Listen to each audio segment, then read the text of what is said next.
Зэнга аудио Монгол хүний оюунд хөрөнгө оруулъя. Стивен Кинг Гаслан роман. Стефан Жим Леонард хоёрт зориулв. Манай хоёр учрыг мэдхийн дээдээр мэднэ.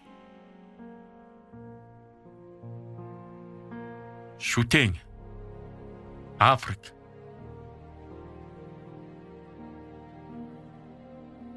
Нэгдүгээр бүлэг Эни. Түнэр харанхуй руу ширдэх аваас түнэр харанхуй эргээд ширддэг юм. Фридрих Ницше.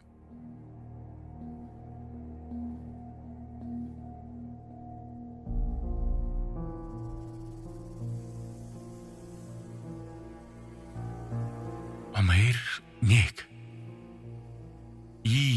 Амэр нэг. Үүтэн рэгүү. Ийм чимээ манан дундч тэр.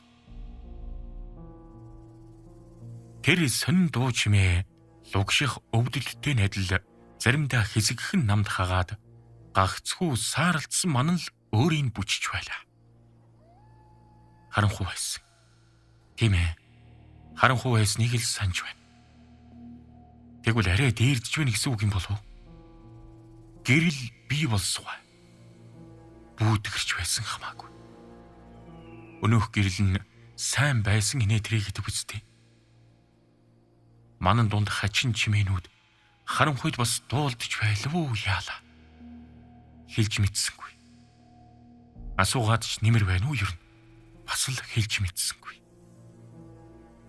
Биеийн өвдөлт нь өнөөх хачин чимээний цаана бүр бүглүү газарт нуугдсан мэт байхаж. Өөр мэдэх юм түнд байсангүй. Их л удаан санагдсан.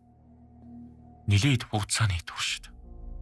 Өвдөлт өтгөн манан хоёроос өөр юм байгаагүй ч тэр чимээнүүд л бодит ертөнцтэй холбож байлаа. Маний хүн хэн гэдгээ хаана байгаагаа ч мэдэхгүй, мэдхийг ч хүссэнгүй. Үхээд өгье гэж мөрөөсөгч оюун ухааны зуны аадар борооны үйл шиг нөмрөн авсан өвчнөөр дүүрэн ман дунд тийм мөрөөсөж байгаач мэдсэнгүй. Гэвч тэр аажимдаа үе үе хүчтэй өвдөх өвдөлтүүдийг мэдрэх болов. Манер манан будан дагуулсан түнэр харанхуйгаас мултарснаасаа хойш одоогийн учир начир нь олдохгүй энэ байдлаас өнх ондоо бодол толгойд нь анхудаа орж ирлээ. Библи иргэн хэлснээс цухойх хугархай шонгийн тухай бодчихлт. Түүнийг баг байхад аав ээж нь Библи ирэг рүү байнга дагуулж явдаг байлаа. Газарт булагдсан мангасын соёо мэт Йордан харагдах ганц шонгийн ойролцоо дэвсгэрээ тавьж сууя гэж тэр очих болгондоо зөрүүдэлдэг байсан юм. Мань нөхөр тэнд суугаад тэр шонго талд ордлон далайн ус наашилхыг харах дуртай байлаа. Ингэж удаан суухдаа ээжийнхээ хийж ирсэн хажиртай талах төмсний салаатыг идэж аавынхаа том төмөр хаягнаас сүүлчийн ундаа ууж дуусахад одоо харьцгаая гэд ээжийн ямаа цэгслэгтээ зэрэгцэн өмхөрсөн шонгийн орой ахин сухиж эхэлнэ. Хаялах давлгаанд сэмхэн үзэгдээд дараа нь улам ил гарна. Далайн эргээ цэвэр байлгыг их бичгтээ том хувинд хогоо хаяад Поли элсний тоглоомуудаа хурааж. Миний нэр чинь Поли. Би бол Поли. Орой ээж миний наран түлэгдсэн харьсан дээр Джонсны хүүхдийн тос түрхэн хэмээн одоо аж төрж буй аадрын үүлэн дотроо бодов. Поли элсний тоглоомуудаа хурааж дэвсгэрээ эвхэж дуусгаад нөгөө шон бараг бүтнээрээ ахин гарч ирэх агаад салвалсан харвтар мод нь усны хөөсөнд дарагдсан байдгсан. Аав нь далайн төрлөг юм аа гэж тайлбарлаж өгсөн ч өнөөх шондол хамаг учир буй гэж Поли боддог байсан. Далайн төрлөг давлгаалan ирчлэн хуйлэрчил байна. Шон байрандаа байжл байна. Заримдаа харагдахаа болчихдаг юм. Шон байхгүй бол төрлөг байхгүй гэсэн үг. Энэ дурсамж нь залхуу ялаа шиг тойроод л бачимдуулж ядна. Ямар учиртайг нь олох гэж чармаасан ч өнөөх чимээнүүд удтал саад болов. Үүтэн ишрэгв. гэдгийг уншсан. Бамэр нэг. Заримдаа тэр чимээ зогсно. Заримдаа тэр өөрөө ч зогсно. Өөрөө зогсноо ахаад амьсгал авч хүчрэхгүйгээ гинт мэдрэв. Тэгэн ч зүгээр. Давгүй. Бүр зүгээрээр барах уу аштай хэрэг. Өвдөлтийг тодорхой хэмжээнд тисч болно. Гэхдээ одоо арай дэндэн. Энэ тоглоомоос ашгүй гарах нь. Тэгтэл амын дараа тавчих. Шүлсгүй хуур ажиглээ. Яа харахгүй эмэгтэй хүний уруул хагаад тэр эмэгтэй өөрт нь хиймэл амьсгал хийж, уушгийг хийгээр дүүргээд нүрээ холдуулахт нь асрагчийнх нь үнэр анхудаа үнэртэв. Эрэгтэй хүн эмэгтэй хүнийг хүсээгүй байхад нь хүчилдэг шиг түүнд хүчээр хийсэн амьсгалаас нь ванильтай жигнэмэг, шоколадтай зайрмэг, дахианы сүмс, газрын самарны хайлмаг холилдсон муухай үнэр хангалав. Амьсгалаач, хараал идэг, амьсгалаач Пол хэмээн чарлахан дуулдав. Нөгөө уруул ахин бүчиж авлаа. Пол оруу ахаад агаар үлээв. Яг л шийхтэй салхи шиг. Бурхныг бодож хамраараа гаргаж болохгүй шүү гэж бодсон ч дөнгөссөнгүй. Энэ өмхий юм бэ? Ямар муухай өмхий юм бэ? Амьсгалаач туу чимийн хэмээн үл үзэгдэх хүн барихрахад тэр тгий гэхдээ ахиж битгий тэгэрээ надад ахиж битгий халдвар өгөөрэй гэж бодоод амьсгаа авч амжаагүй байтал нь давс цацаж хатаасан шир шиг хуурай үхлүүд нөгөө уруул ахин бүчж аваад амьсгалаараа ахин түүнийг хүчиндлээ. Тэгээд амаа салгахад нь орсон амьсгалыг гаргалгүй залгиж томоо гэгч нь амьсгаа аваад хүчтэйхэн уухэлдэл өөрөөр амьсгалж эхлэв. Өнөөх эмэгтэй амт үнэрийг зайлуулах гэсэндээ чадлаараа хурдан амьсгалж харлаа. Өмнө нь агаарыг ийм сайхнаар санж явсангүй. Манан бодондаа эргээд умбж ирэхлэхдээ зэрэгсээд эмэгтэй хүний хоолой явж хаад өглөө шүү гэх нь дуулдав. Явчихал байсан хэмээн тэр бодоод унтаад өг. Тэр далайн иргэдэх нөхөө шонгоо зүүдлээ.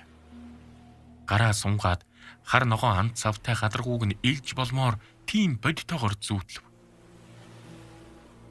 Хагас дутуу ухаан орж эхлэхэд тэр одоогийн нөхцөл байдал өнөөх шон хоёр ямар холбоотойг ухаж ойлголоо. Гарт нь хийсэд ирэх шиг л болсон юм. Бага насныхан дурсамжаар ирсэн зүүднийх нь учир ийм байж. Өвдөлт нь заримдаа мэдрэгдээд, заримдаа мэдрэгдэхгүй нь тэр давлгаан дор байж л байдаг шон шиг байх нь. Түүнийг саарал үүлэн думбаж байхад эргэж ирэх цагаа хүлээн цаана нь байж л байдаг шон юм байна. Тэгээд бүр ганц ч биш хоёр шон байгаа.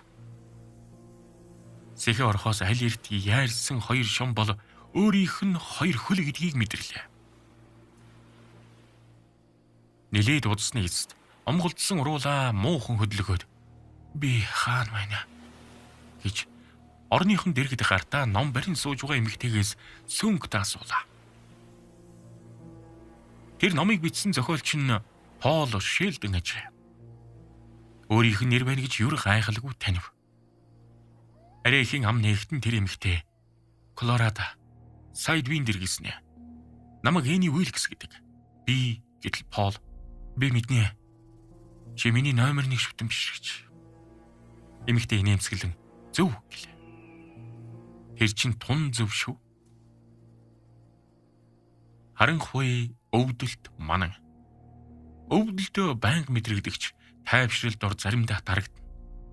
Ой тойнд нь анх орсон бодитоо явдал зогссон удалгүй өнөөх эмэгтэй өмхий амьсгалаар хүчээр ам орсон. Дараагийн бодитоо явдал тогтмол цагаар аманд нь хуруугаараа нэг юм чигтгэн. Тэр нь контакт шиг бүрээс хэлбэртэй хэдийч усаар даруулаагүй болохоор аманд нь хайлахаараа аспиринтэй жаахан төстэйж маш гашуун. Тэр гашуун амтыг нулимаад гаргачаар байвч болохгүй гэдгээ мань нөхөр мэдж байлаа. Учир нь тэр л гашуун амт далайн төрлөг авчирч өвдөлтийн хэсэг зуур мартагнуулдаг юм. Шонгочууд хоёр байсан нэрээ хоёр байсан. За одоо чимээгүй. Чимээгүй хүн байж. Юу ч мөнгө биш хань. Библи иргийн тэр шон идэгдсэн байж таарна хэмээн тэр бодчихэ. дурсамж, туршлага, итгэл үнэмшлийн ачаатайгаа объектив ертөнц ерөнхийдөө эргэн тогтнолоо.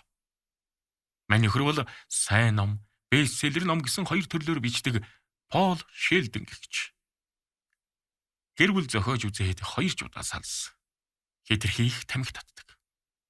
Эсвэл учир нь олдохгүй саяны явдлаас өмнө гэвэл зохилтой. Өөрт нь тум базаахгүй явдал тохиолдсон ч 9 минут байна. Өнөөх бүрхэг хар уул улам хурдан сарнж эхэлжээ. Түүнийг нүдэрээ үзэхээс өмнө зүн совингороо харчихсан нь лавтайдаг.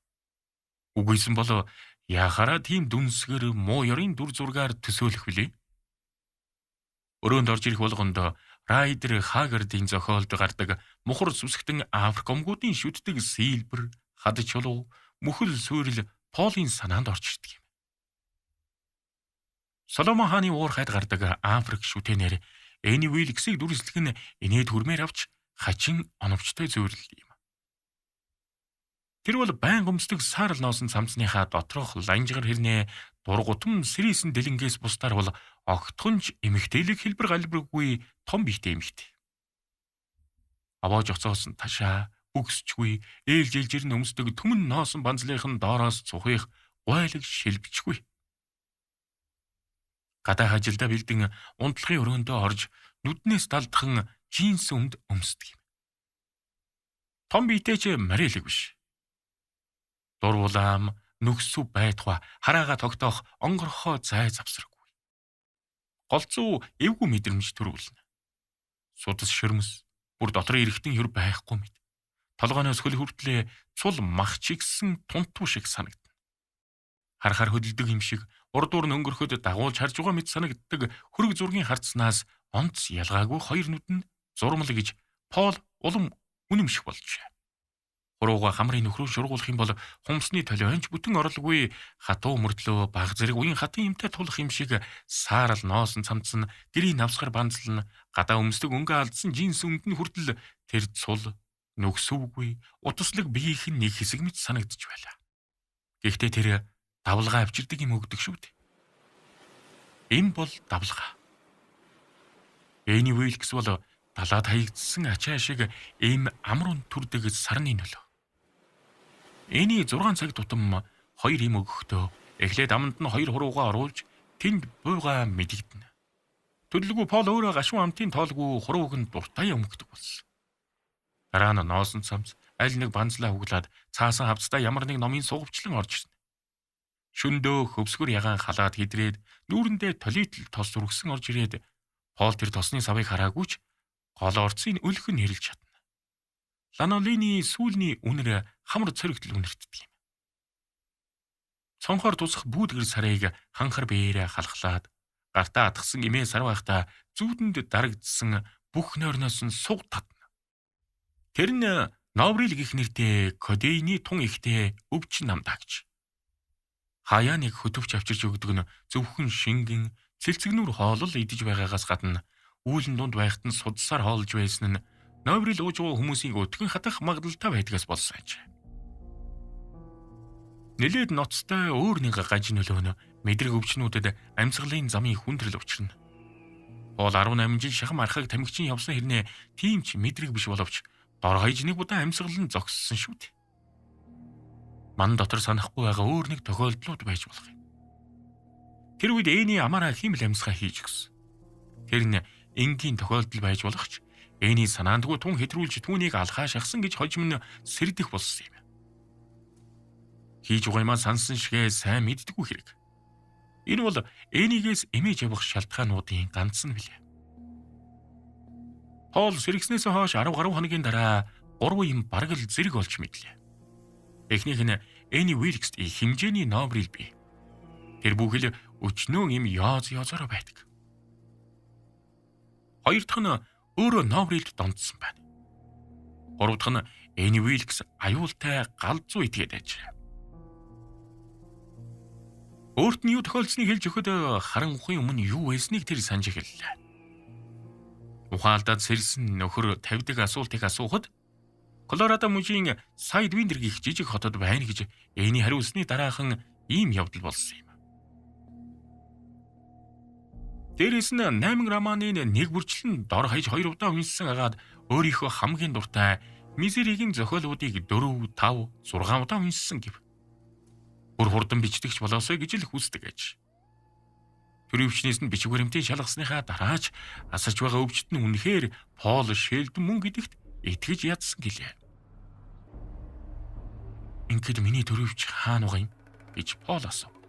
Өнөөх нь би далд хийчихсэн байгаа гэж хэлээд инээмсэглэл нь огцом сэрэмжтэй харцаар солигдох нь ер таатай санагдсангүй. Мишель баясл нь цэцэгт нуг гүн харанхуй ангалын цаагуур орох шиг л үзэгдэв. Төрөвчнээс чинь юм хулгайлна гэж бодсон юм уу? Яалагч дээ зүгээр л миний үлдсэн амьдрал дотор нь байгаа юм л да хэмээн Пол бодов. Энэ өрөөнөөс гаднах миний амьдрал. Өвчнөөс гаднах амьдрал. Уйдсан хүүхэд амнаасаа сунгасан богшиг цаг хугацаа гадаа сүнэж байна. Ийм уухад цаг гарны хугацаа дутуу байхад тэгжил санагддаг болохоор. Зүгээр юу гэж хунгүй хэмээн эний үг гээхгүй аашилж хар сэртэй харцсан улам гялалцахыг Пол төгшингүй ажиллаа. Тархин дотор нь газар хөдлөлт болж байгаа мэд толгой нь ангалцсан. Салхины тасралтгүй эсгэрэг чимээж эхэнд нь хад хагаад гинт түүнийг барьж аваад шуудаа юм үрг шиг мөрөн дээрээ тохоод гадаа гарч хунгар цасан дээр чулуудж буй дүр зураг нүдэнд нь үзэгдэв. Тэгээд хөлдөж үхэн. Гэхдээ үхээс өмнө хөл нь лугшиж янгинэ. Пол зүгээр л аав маань төрөвчөө хямгадаж яваарай гэж дандаа захидаг байсан юм хэмээн ямар амархан худлаа ярьж байгаагаа гайхан хэлв. Эцэг нь Полыг онц шаардлагатай биш л бол ер тоохгүй нэгэн байсан бөгөөд Полын санаж байгаагаар бүхий л амьдралдаа ганцхан л зөвлөгөө хүүдээ хайрлсан билээ. 14 насны төрсөн өдрөөр нь мөнгөлөг уудтай Ред Девлийн бэлгэвч өгч. Рожер Шелдон наадгаа төрөвчөндөө хийчих. Гадаа машинд кино үзэж байхдаа охин үнсэж өнгөж байгаад хит хөөрчих юм бол наадгаа өглөөрэй. Энэ хорвоод эцэггүй хүүхдүүд өчнөө юм байна. Бас чамайг 16 тайд чинь цэрэгт явуулахгүй шүү гэсэн юм. Тэгээд Пол ин хэлв. Аав төрөвчөө хямгадж яваарай гэж мэн хэлсэн нь сэтгэлд бүр хоногчсон юм шиг байна. Чамайг гомдоосон бол үнэхээр уучлаарай. Эний тайвшраад инээмсэглэв. Ангал хаагд. Алаг ирээн цэцэгс ахин мишээсээр найгаж эхэллээ. Би гомдоогүй, сайн талд хийчихсэн байгаа. Өнөөдөр чамд нэг юм өгье гэд уур савссан аяхтай шүл авчирлаа. Шүлэн дотор хідэн ногоо хөвөг ээж. Пол сайн идэж чадаагүйч сансныг бодоход их идлээ. Энийгийн сэтгэл хансан бололтой. Шүл уух зуур нь юу болсныг ярьж өгсөн бөгөөд мань нөхөрш ярианыхан дагуу бүгдийг санав. Хоёр хөл нь яаж яваад хэмхэрснийг мэдэхэд илүүдэхгүй гэж бодсон ч хэл ярианых нь байр байдал эгдүүцэл төрүүлэн аж. Болсон явдлыг тоочч дүрслэхгүй харин зохиомл түүхтэй ном жүжигийн дүр шиг л өөрийнх нь тухай ярьж байлаа. Эний малдаа тижэл өөртөө хүнс авахаар сая двиндэр рүү явж илт. Бас Уилсны эмийн сан орж ном үзэх бодолтой явж. Тэр өдөр одоогоос бараг 2-7 хоногийн өмнөх лав гараг байсан агаад шин ном дандаа мегмар гарагт ирдэг аж. Эний амруу нь шүл халбагдаж ирүүг нь альчуураар гармгаа арчих зураа. Би тэр үед чиний тухай бодож явсан гэв. Тэгж таарна гэдэг онцгой тохиолдол байгаа биз?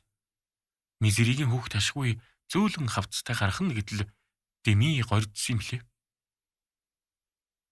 Сасан шуурга наашилж байсан ч тэр өдрийн үд хүртэл цаг уурчид шуурга урагшаа Нью Мексико, Сангре де Кристос руу чиглэн хэмээн итгэлдээ зарлж байсан юм гэж тэр хэлв. Пол тийм шүү дээ гэд нэхэн саналаа. Шуурга өөр тийшээ иргэнэ гэж байсан. Тэгээд л би замд гарсан. Хөлөө хөдлөх гэж оролдов. Хариуд нь шасхийн муухай өвдөж яоллоо.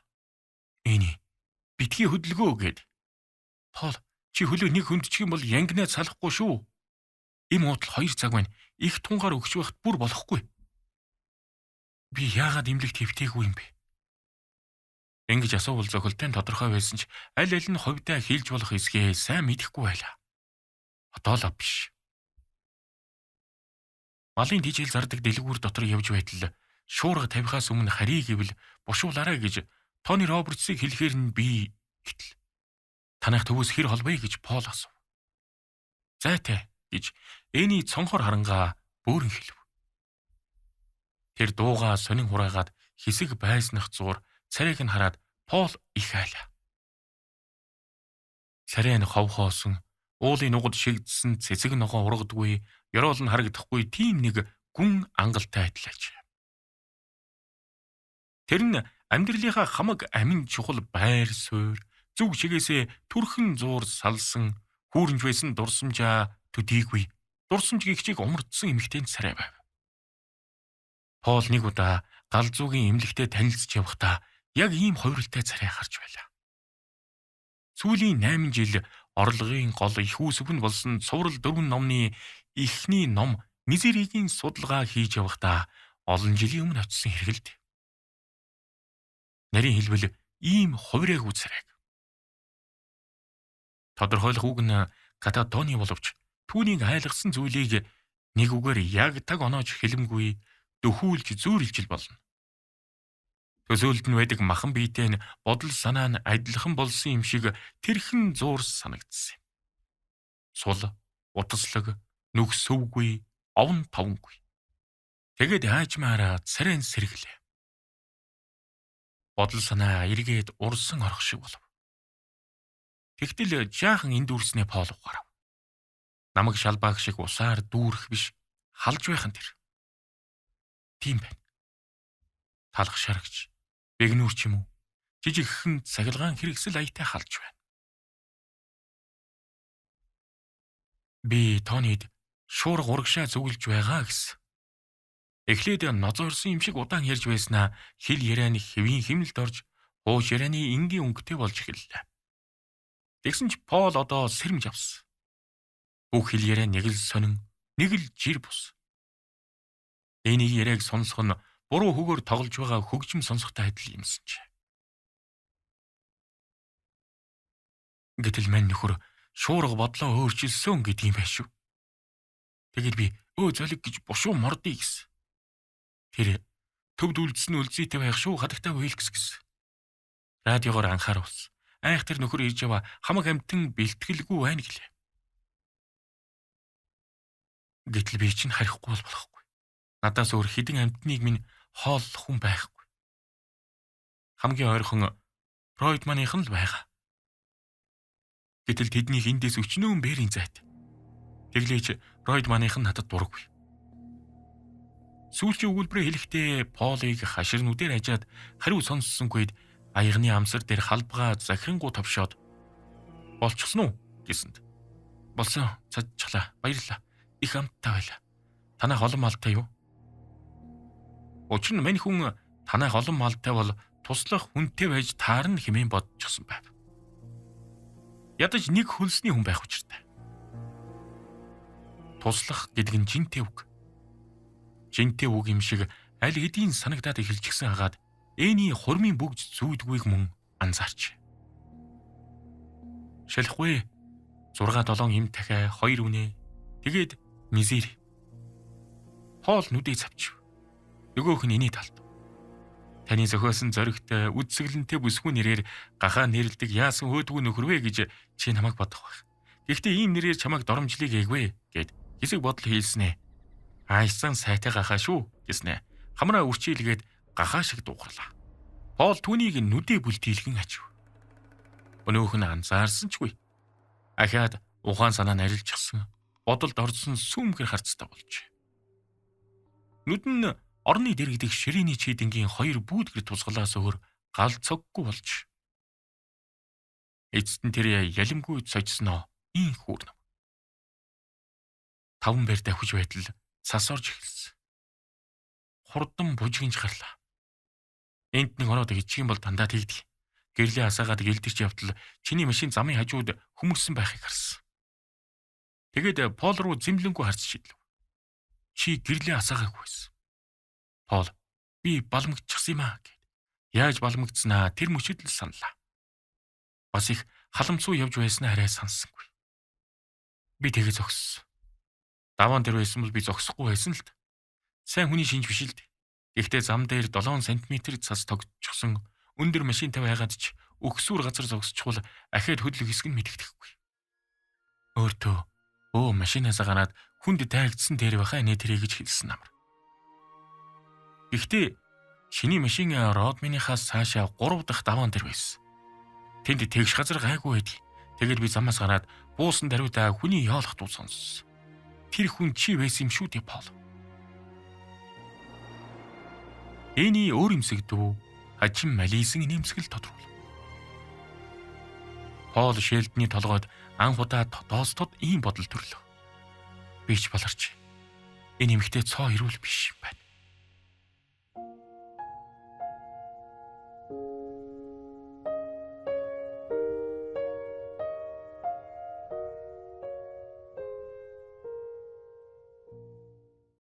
Үргэлжлэлийг Зангиа аудиогоос